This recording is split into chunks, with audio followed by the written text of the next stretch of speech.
سلام، وقت بخیر.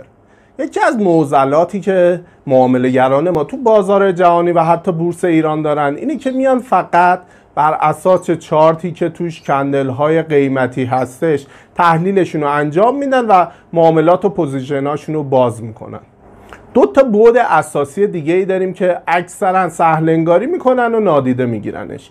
یکی بعد زمانه که بعدها مفصل در موردش صحبت خواهم کرد و بعد بعدیش بعد حجم معاملاته. یعنی تو این چارتی که ما داریم هر قسمتش چه حجمی از معاملات داره انجام میشه و این نکته خیلی مهمه. امروز میخوام به حجم بپردازم و ابزاری رو بهتون یاد بدم بتونید تمام معاملاتی که دارید انجام میدید و به درستی مدیریت کنید و طبق حجم پیش برید.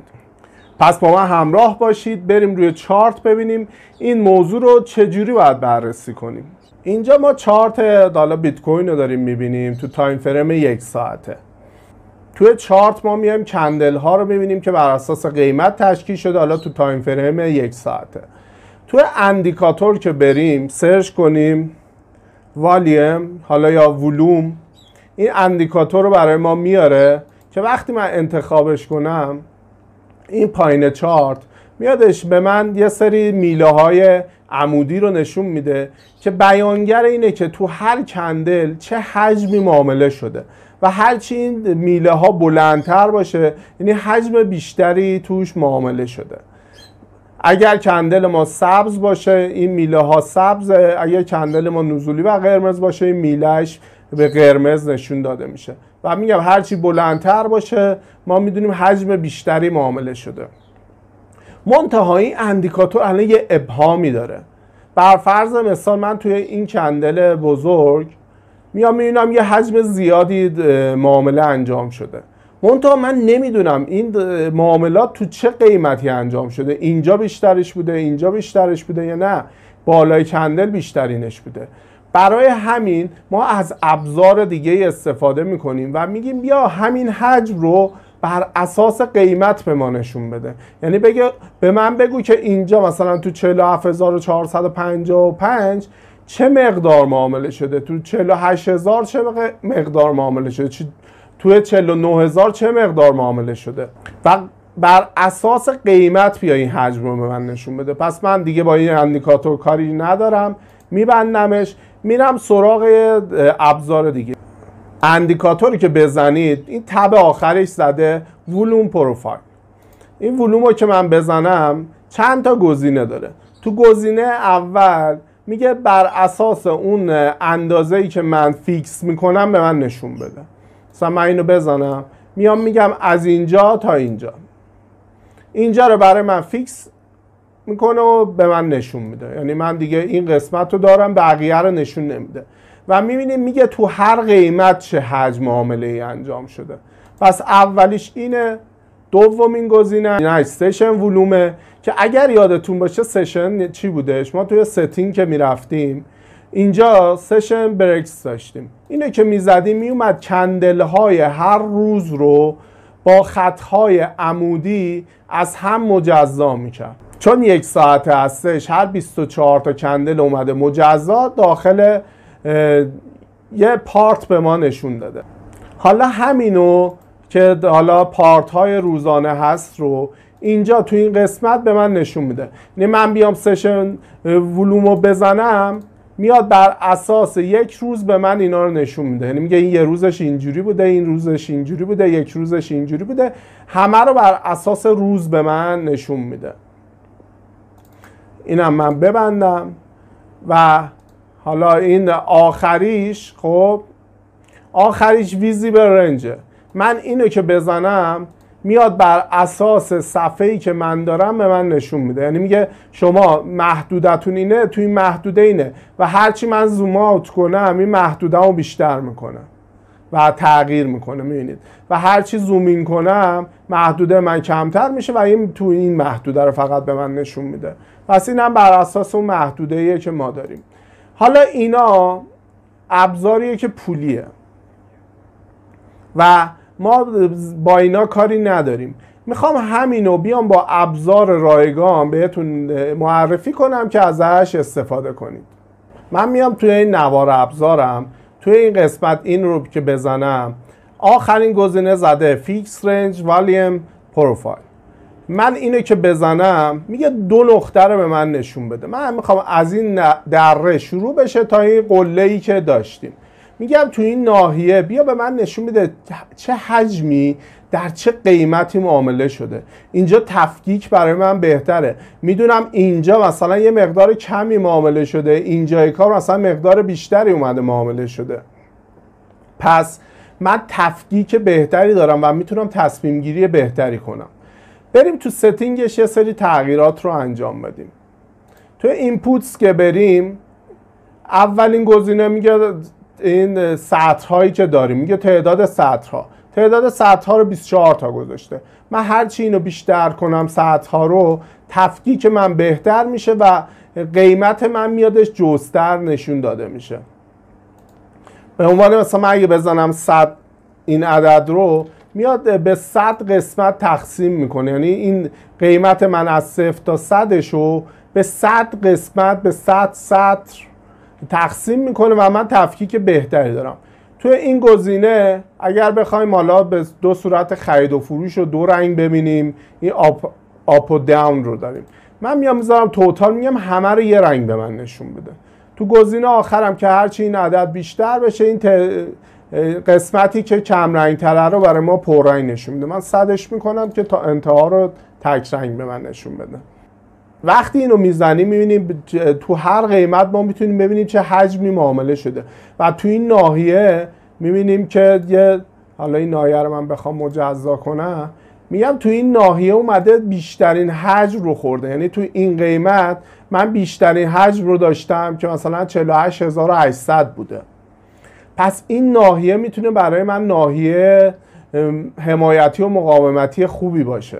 یعنی من اینجا اگه مثلا بخوایم طبق حالا چیزای دیگه مثلا پرایس اکشنی یا هر چیزی که حالا ما بلدیم بخوایم ناحیه بگیریم، مثلا شاید بیایم این ناحیه رو اینطوری برای خودمون بگیریم. خب ولی اینجا من بر اساس قیمت میاد یه ذره تفکیکم بهتر میشه و میبینیم اینجایی که این اتفاق افتاده، دقیقا بزنم، میبینیم اینجا چه واکنش های بهتری داده. یعنی حجم اینجا اومده دقیقاً، که حالا یه ذره زومش رو بیشتر کنم، میبینیم توی این ناحیه ها اومده خیلی بیشتر حالا حمایت و مقاومت شده. یعنی اینجا حمایت بوده، اینجا مقاومت. پس اینجا اوردر زیادی رو ما داشتیم و حجم زیادی اومده معامله شده. پس ما میتونیم این قله ها رو ناحیه‌های مقاومتی حمایتی برای خودمون بگیریم. یعنی باز من بیام اینجا بگم اینجا یه ناحیه داشتم که حمایت یا مقاومت خوبی بوده، اینجا می‌بینی الان بهش مقاومت کرده. یا مثلا اینجا رو نگاه کنید، میتونم بگم اینجا یه ناحیه خوبی بوده، بر اساس این قله های این دارم میگیرم. باز اینجا مثلا یه ناحیه بوده واسه من که حالا طبق پرایس اکشن می‌بینیم اینجا یه بیس مثلا تشکیل شده، یا اینجا یه اسپایک بوده که اینجا حالا تشکیل شده. بس همه اینا میتونه برای من ناحیه‌هایی باشه که بعداً به درد بخوره. یعنی از اینجا اگر بیاد پایین برسه به این ناحیه که حجم زیادی خورده، مطمئناً اینجا میتونه یه حمایت خیلی قوی رو داشته باشه. پس بر اساس این قله هایی که داریم ما میتونیم نتیجه بگیریم که ناحیه مقاومت یا حمایتی خوبی رو داریم اونجا بر اساس حجم معاملات که میایم حالا تحلیلامون هم انجام میدیم و از این ناحیه هم استفاده میکنیم. یه نکته دیگه، یه سری جاها رو میبینید خیلی حجم کم خورده، اینجا رو نگاه کنید خیلی حجم کم خورده، یا اینجا رو نگاه کنید حجم کم خورده. اکثرا جایی که شارپ رفته بالا، یعنی اصلا اوردر زیادی نبوده، اینجا رو سریع رد کرده.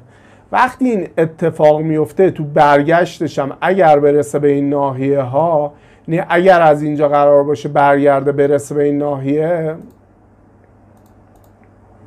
یه روزی اینجا برگرده برسه به ناحیه پایین، مطمئناً اینجا رو که بشکنه، این ناحیه‌ای که کم حجم بوده رو سریع رد میکنه. یعنی اینجاها خیلی شارپ میاد پایین، چون که اوردری از قبل نبوده. حالا تو بحث‌های پرایس اکشنی هم وارد بشید میدونید قبلا اوردری نبوده، اینجا اوردرها کم بوده و سریع رد کرده رفته.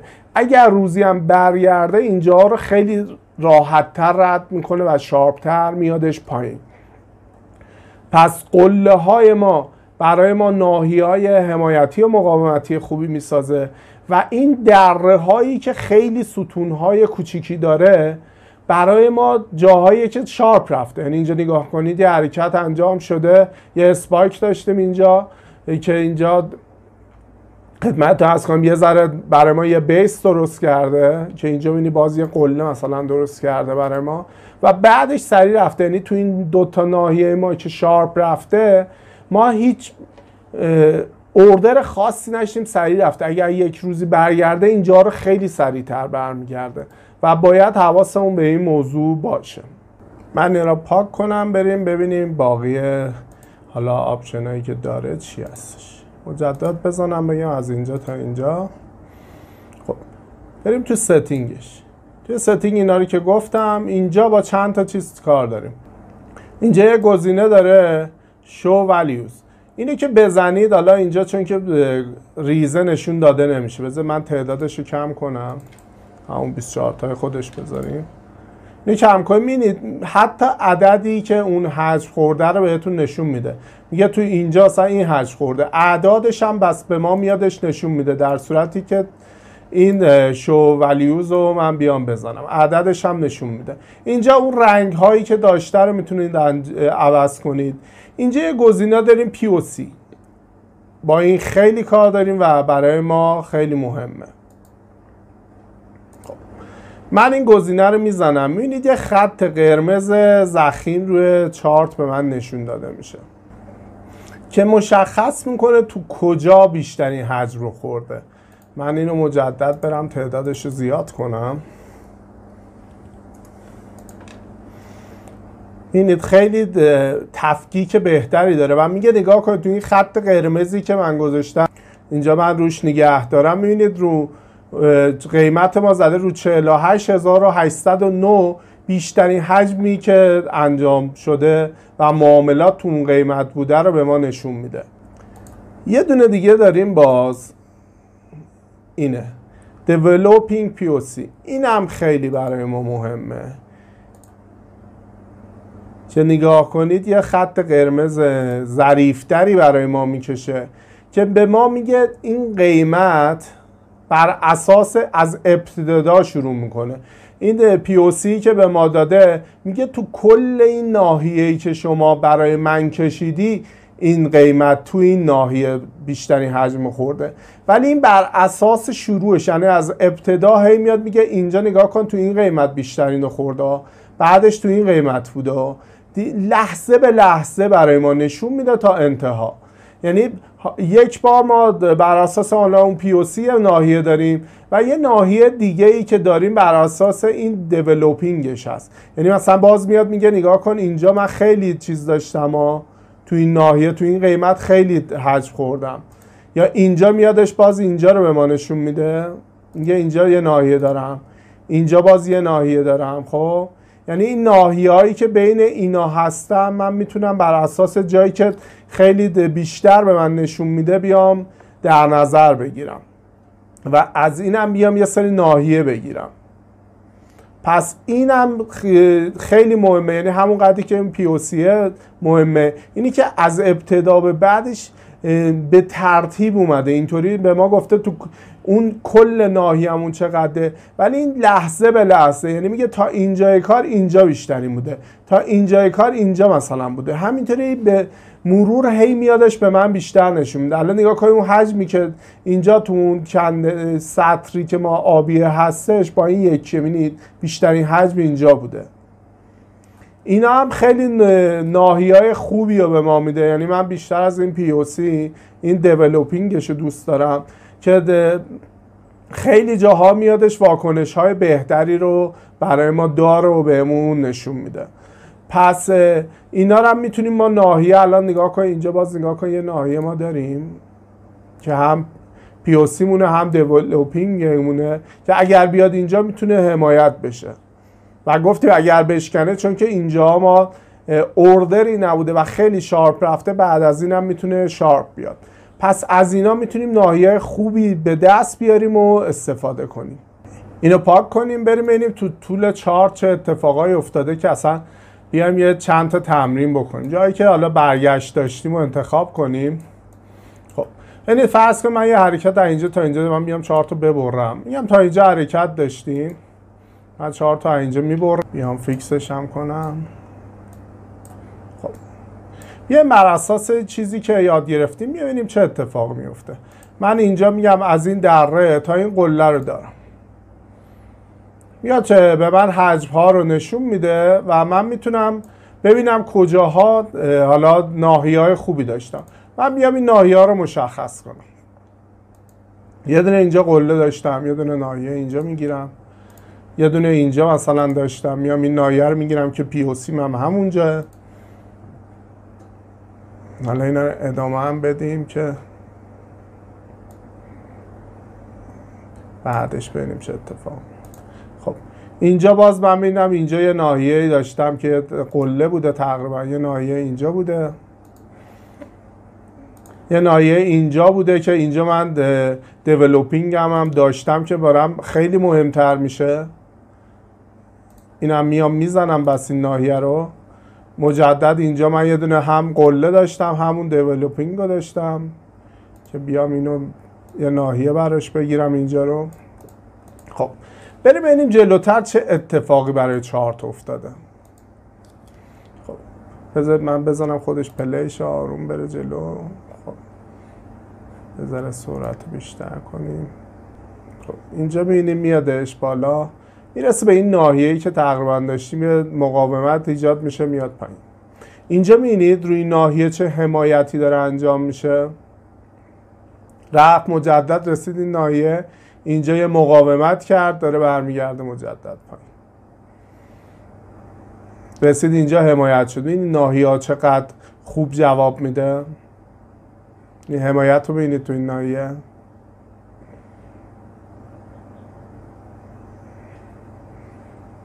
مجدد اینجا حمایت شد، اومد شکستش، رسید اینجا. اینجا انتظار حمایت داشتیم، حمایت شد. این جایی که ما دقیقاً ناحیه رو داشتیم. رسید اینجا، ببینید به این ناحیه باز یه مقاومت نشون داد، برگشت پایین، باز حمایت شد تو این ناحیه. اومد اینجا باز نسبت به این ناحیه همون داره حمایت میشه. باز اینجا نگاه کنید نسبت به این ناحیه یه بازی کرد، رفت. الان باز بذار من اینا رو هم بکشم این ور قشنگ ببینیم. این ناحیه ها رو طولانی ترش کنم من.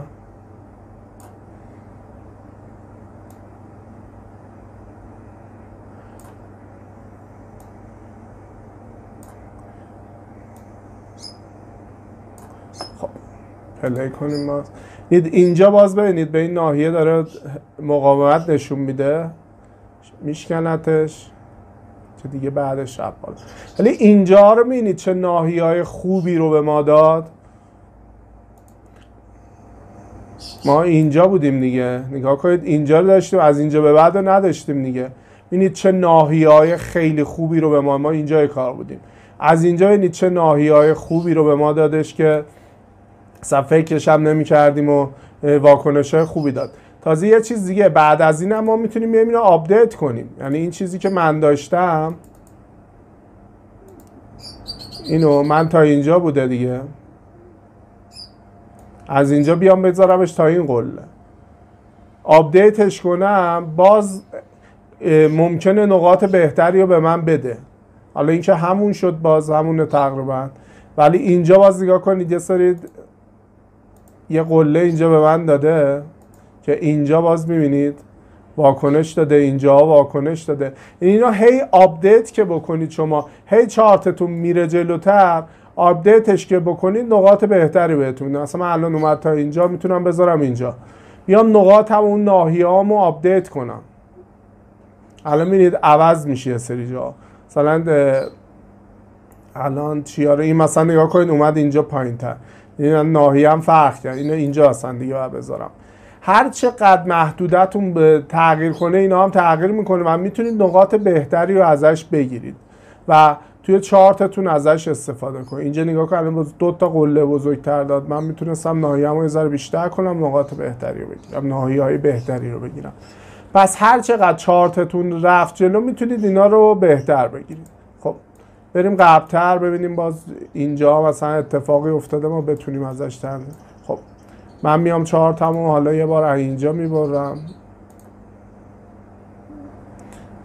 خب اینو که اینو زدیم، این یکی رو میخوام بزنم، بیام اینجا رو بزنیم، بگم چارتمو اینجا میبرم.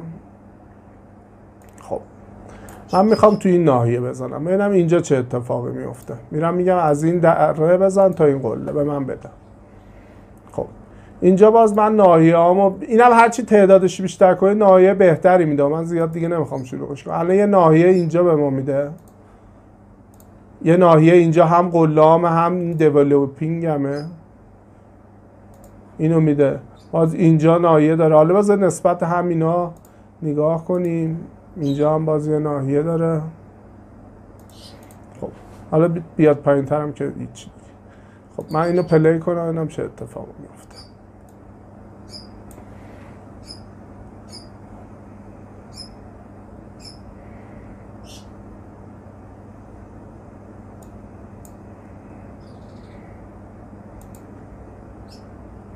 خب اینجا ببینید یه ناحیه‌ای که داشتیم اینجا میبینید چه واکنشی داره میده.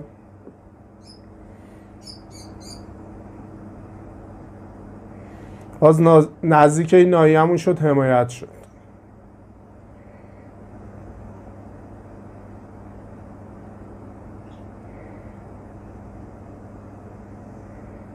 اینجا باز داره حمایت میشه به این ناحیه‌مون که رسید.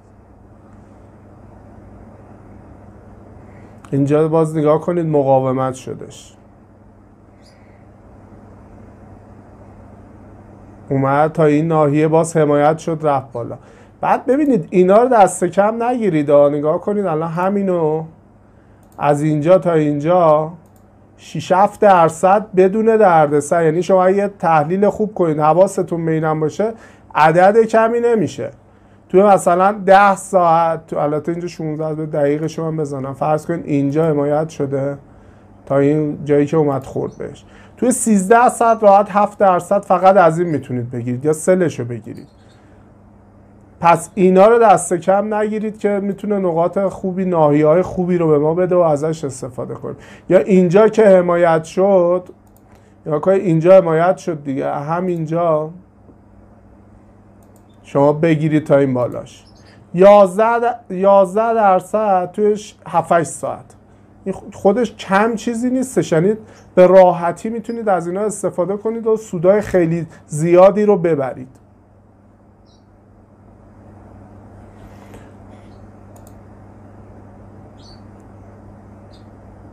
بریم جلوتر ببینیم چه اتفاقی میفته سریعتر.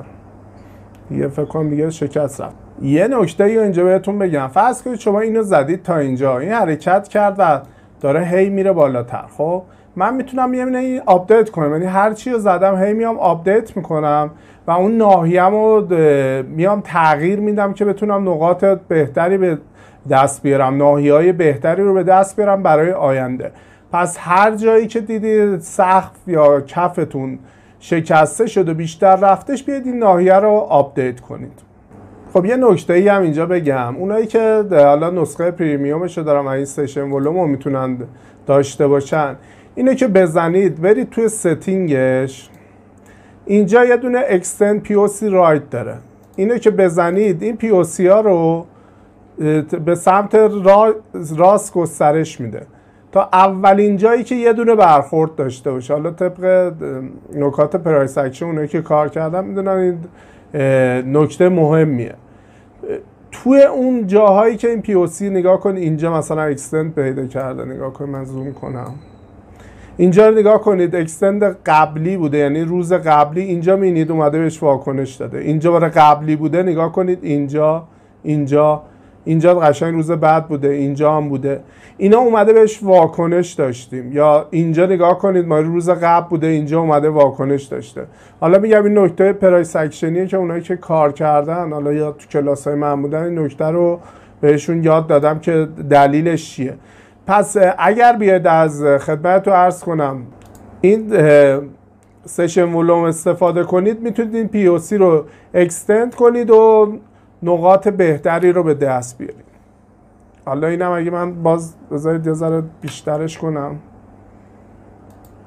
حتی میبینید یه ذره اون ناحیه‌هامون بهتر هم شدش. الان اینجا رو نگاه کنید، خیلی ناحیه‌های بهتر، این که ما روز قبل بوده این ناحیه بهتر، اینجا ما روز قبل بوده اینجا ناحیه بهتر، اینجا باز حالا نرسیده.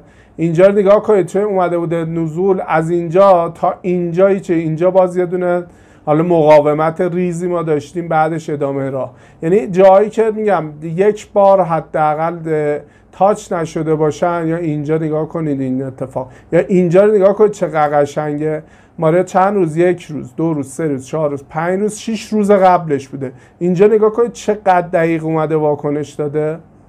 خب پس اینم نکته مهمیه برای اونایی که حالا میگم این سشن ولومو دارن، بیان اکستندش رو بزنن، پی او سی شو تو ستینگ اینجا اکستند پی او سی رایت، اینو که بزنن میگم طبق نکات حالا پرایس اکشنی این ناحیه‌های خوب رو میتونن داشته باشن. چون اینجا نگاه کنید شکست دیگه بالای این محوطه بود و تا اینجا یک بار هم بهش نرسیده بود. اینجا دقیقاً یه پولبکی بوده که به این ناحیه اومده زده و ادامهش هم نگاه کنید. باز اگر اولین بار برای ما مهمه، حالا میگم تو پرایس اکشن این توضیح کامل داده شده، ولی باز نگاه کنید اینجا هم دفعات بعدی حالا با درصد کمتری احتمالش هست و میبینید ما همچین برخوردی رو داشتیم و واکنش های خوبی رو داشته.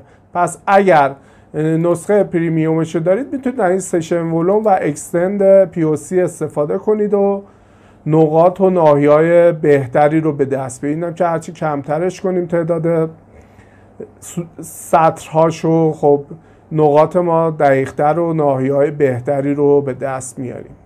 خب هرچی از این ابزار و از این نوع تحلیل براتون بگم کمه و خیلی جای حالا توضیح داره، زیاد سرتون رو درد نیارم. بریم سمت بورس ببینیم اینو چجوری توی بورس میتونیم ازش استفاده کنیم، چون همچین ابزاری متاسفانه رهاورد نداره و ما باید بر اساس حالا تکنیکی که خودمون پیاده میکنیم از این روش استفاده کنیم. بریم سمت بورس.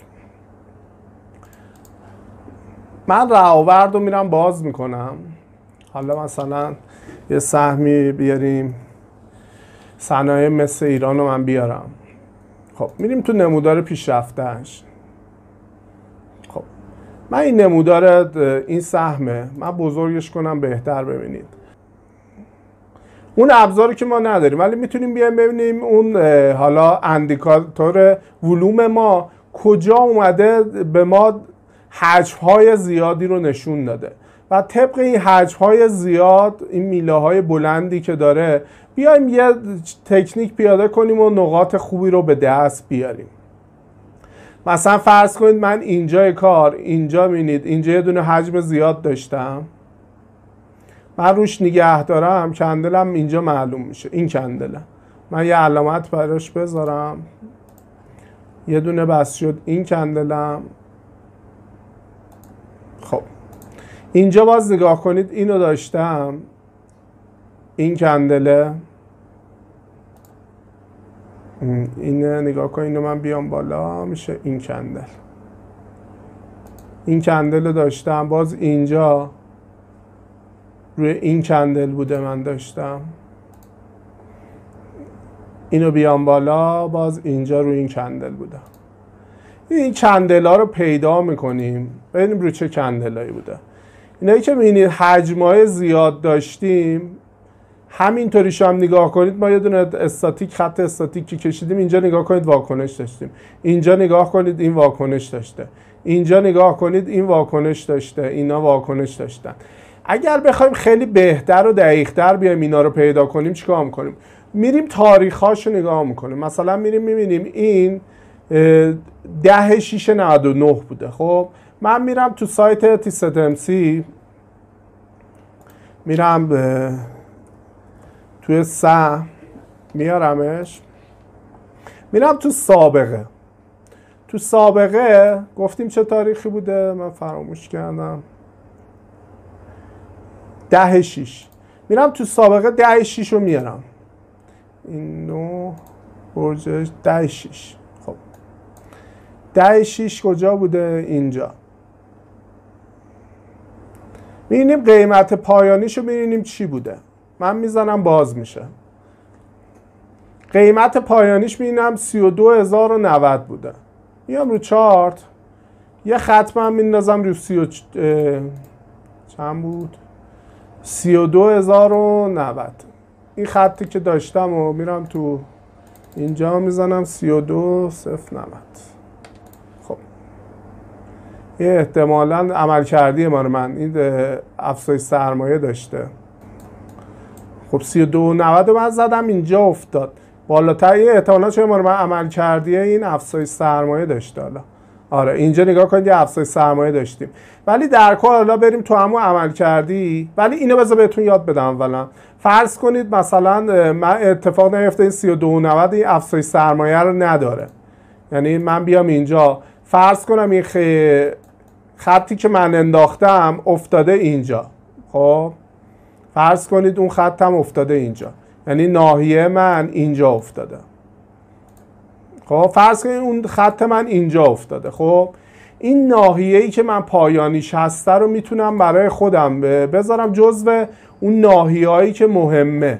یعنی من اینجای کار مثلا اون ناحیه رو من خیلی بزرگم کشیدم، مثلا اینجا افتاده اون عددی که من زدم. حالا این میگه افزایش سرمایه داشته دیگه، ولی رو همون کندل هم میتونید شما بزنید دیگه. اگر حالا همچین اتفاقی هم افتاد میدونستیم کدوم کندل رو اون کندل بزنیم.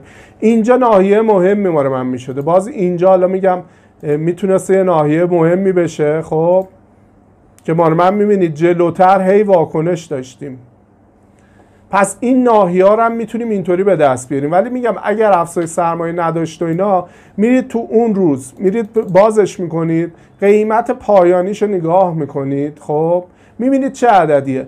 رو اون عدد واسه شما میرید یه دونه خط میکشید تو چارت. خب یه ناحیه‌ای واسه خودتون مشخص میکنید که تو اون ناحیه حجم زیادی خورده. یا اینجا رو نگاه کنید، میگم طبق این، بذار من باز بزرگش کنم، میگم این جایی که زیاد داشته همه رو میتونید پیدا کنید. میبینید چقدر این جایی که حجم خورده واکنش ما داشتیم. الان اینجا رو نگاه کنید، حجم زیادی که روی این کندل خورد، اینجا رو میبینید چقدر واکنش داشتیم اینجا.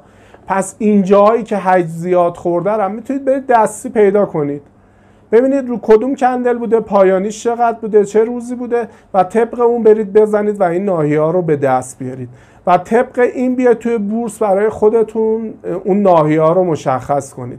شاید اگر طبق روال عادی همه میخواستن بیان مشخص کنن، میومدن میگفتن اینجا 2 تا قله داریم، مثلا اینجا ناحیه مهم داریم و میبینیم اینجا که اومده اصلا به این نرسیده و قبل از اون حتی وسط این، یعنی شاید حتی یه سری مثلا خیلی حساس تر بودن اینجا رو واسه خودشون میذاشتن، ولی میبینیم به اون نرسیده و میایم پیگیری میکنیم، میبینیم چه حجم بزرگی اینجا و دقیقاً چه واکنشی اینجا اومده بهش داده. یا اینجای کار شاید انتظار داشتن اصلا بالاتر بیاد. البته میگم چیزای دیگه هم تاثیرگذاره، من فقط طبق حجم دارم صحبت میکنم و اینا طبق حالا تحلیلایی که داریم، کارهای دیگه ای که میتونیم بکنیم، اینا رو میتونیم به دست بیاریم. ولی الان چون بحث حجمه، میخوام بگم میتونیم اینطوری استفاده های خوبی ازش ببریم و خدمتتون عرض کنم نقاط بهتری به دست بیاریم. شاید میگم خیلی عادیه که میخواست بیاد کلاسیک کار کنه، اینجا میومده یه دونه خط روند میکشید، میگفتیم مثلا تا اینجا میتونه بیاد، اینجا هم یه محوطه مثلا یه محدوده بین 2 تا قله رو داشته اینا، ولی میبینید قبلش فقط هم سر این حجمه بوده مثلا، یعنی این ناحیه از نظر قیمتی ناحیه مهمی بوده. پس توی بورس هم میتونید به این راحتی ازش استفاده کنید. امیدوارم مطلبی رو که بهتون آموزش دادم مفید واقع بشه و بتونید به نحو احسن ازش استفاده کنید. اگر از مطلبی که براتون تهیه کردم خوشتون اومده، لایک یادتون نره. اگر سوالی دارید کامنت بذارید، سعی میکنم در اسرع وقت جوابشو بدم. به هیچ عنوان فراموش نکنید که کانال منو سابسکرایب کنید، چون که ویدیوهای بعدی خیلی مفیدتر و کاربردی‌تر خواهم بود. کانال یوتیوب منم به دوستانتون معرفی کنید، شاید بتونه کوچکترین کمکی به دوستانتونم بکنه. وقت بخیر، ایام بکام.